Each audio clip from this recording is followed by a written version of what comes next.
Varahi view ವೀಕ್ಷಕರಿಗೆ ಸ್ವಾಗತ ಸುಸ್ವಾಗತ. ಭಾರತೀಯರಿಗೆ ಸ್ವತಂತ್ರ ದಿನವಾದ ಈ ದಿನ 3 ಕುಟುಂಬಗಳಿಗೆ ಇಲ್ಲವಾಯಿತು ಸ್ವಾತಂತ್ರ್ಯ.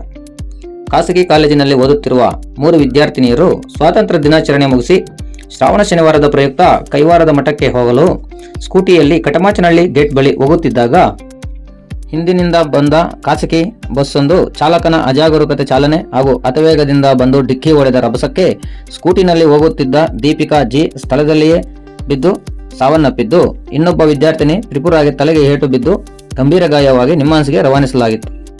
ಮತ್ತೊಬ್ಬ ವಿದ್ಯಾರ್ಥಿನಿ ಸ್ಮಿತಾಗೆ ಬಸ್ ಡಿಕ್ಕಿ ಹೊಡೆದು ಎಳೆದುಕೊಂಡು ಹೋಗಿದ್ದು ಕಾಲು ಮುರಿದು ಕೋಲಾರಿನ ಎಸ್ಎನ್ಆರ್ ಆಸ್ಪತ್ರೆಗೆ ರವಾನಿಸಲಾಗಿದೆ.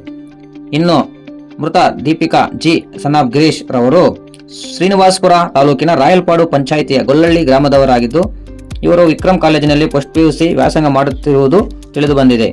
ಇನ್ನು ಈ ಪ್ರಕರಣಕ್ಕೆ ಸಂಬಂಧಿಸಿದಂತೆ ಚಿಂತಾಮಣಿ ಗ್ರಾಮಾಂತರ ಪೊಲೀಸರು ಕ್ರಮ ಜರುಗಿಸುತ್ತಿದ್ದಾರೆ. ಸಾರ್ವಜನಿಕ ಆಸ್ಪತ್ರೆಯ ವೈದ್ಯಾಧಿಕಾರಿಗಳಾದ ಡಾಕ್ಟರ್ ದಾಕ್ಷಾಯಿಣಿರವರು ಮರಣೋತ್ತರ ಪರೀಕ್ಷೆ ನಡೆಸಿ ಮೃತ ಶವವನ್ನು ಅವರ ಕುಟುಂಬಸ್ಥರಿಗೆ ನೀಡಲಾಯಿತು.